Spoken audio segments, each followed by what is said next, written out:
ছাত্র জনতার আন্দোলনে ৫ আগস্ট আহত জাহাঙ্গীরনগর বিশ্ববিদ্যালয়ের শিক্ষার্থী কাজল মিয়াকে উন্নত চিকিৎসার জন্য থাইল্যান্ডে নেওয়া হচ্ছে। কাজলকে বিদেশে নেওয়ার মধ্যে দিয়ে আন্দোলনে আহত কাউকে উন্নত চিকিৎসার জন্য প্রথম বিদেশে নেয়ার প্রক্রিয়া শুরু হলো। কাজল শুরু থেকেই বৈষম্য বিরোধী আন্দোলনে সক্রিয় ছিল।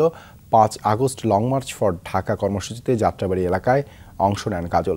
সেখানে সংঘর্ষে পুলিশের গুলির মুখে সাহসিকতার সাথে রংপুরের আবু সাঈদের মতো দুহাত ছড়িয়ে দাঁড়ায়। এ সময় পুলিশ গুলি চালালে কাজল মাথায় গুলিবিদ্ধ হয়ে সড়কে লুটিয়ে পড়ে। তাকে উদ্ধার করে ন্যাশনাল ইনস্টিটিউট অব নিউরোসায়েন্সেস হাসপাতালে ভর্তি করা হয়। সেখানে অপারেশন শেষে গত প্রায় ৩ মাস ধরে এইচডিইউতে মৃত্যুর সাথে পাঞ্জা লড়ছেন। ধীরে ধীরে অবস্থার উন্নতি হলেও তার বাম হাত ও পা পুরোপুরি অচল হয়ে যায়। তাই উন্নত চিকিৎসার জন্য তার প্রয়োজন রোবোটিক ফিজিওথেরাপি। দেশে সে ব্যবস্থা না থাকায় মেডিকেল বোর্ডের সিদ্ধান্ত অনুযায়ী তাকে থাইল্যান্ডে পাঠানো হচ্ছে। শাহজালাল আন্তর্জাতিক বিমানবন্দরে আছেন সহকর্মী তানভীর সিদ্দিক টিপু। বিস্তারিত জানাতে যোগ দিচ্ছেন তিনি। তানভীর, আহত কাজলকে বহনকারী বিমান কি ছেড়ে গেছে? তার শারীরিক অবস্থা সম্পর্কে আপনার কাছে সবশেষ কি তথ্য রয়েছে?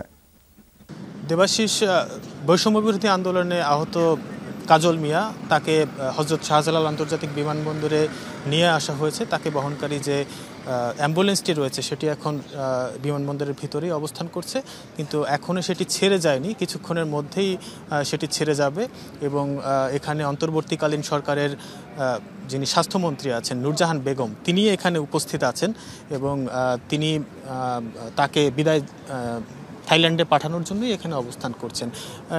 আপনি যেমনটি সংবাদে বলছিলেন যে কাজল মিয়া তিনি জাহাঙ্গীরনগর বিশ্ববিদ্যালয়ের একজন শিক্ষার্থী ছিলেন এবং তিনি বেশ প্রায় ৩ মাস ধরে তিনি অসুস্থ ছিলেন। অনেকগুলো সার্জারি হয়েছে তার নিউরোসায়েন্স হসপিটালে এবং তারপরে তার অবস্থা আরও বেশি গুরুতর হলে উন্নত চিকিৎসার জন্য তাকে সরকারি ব্যবস্থাপনায় থাইল্যান্ড পাঠানো হচ্ছে এবং গতকালই আজ দিনের বেলা হচ্ছে প্রায় $৩১,০০০ কিন্তু খরচ করা হয়েছে তাকে দ্রুততম সময়ে থাইল্যান্ডে পাঠানোর জন্য এবং কিছুক্ষণের মধ্যেই সেই বিমানটি তাকে যে এয়ার অ্যাম্বুলেন্সে সেটি ছেড়ে যাবে এবং তারপরে স্বাস্থ্য উপদেষ্টা নূরজাহান বেগম তিনি হয়তো গণমাধ্যমের সাথে কথা বলবেন। আমরা সেই কারণেই এখানে অবস্থান করছি।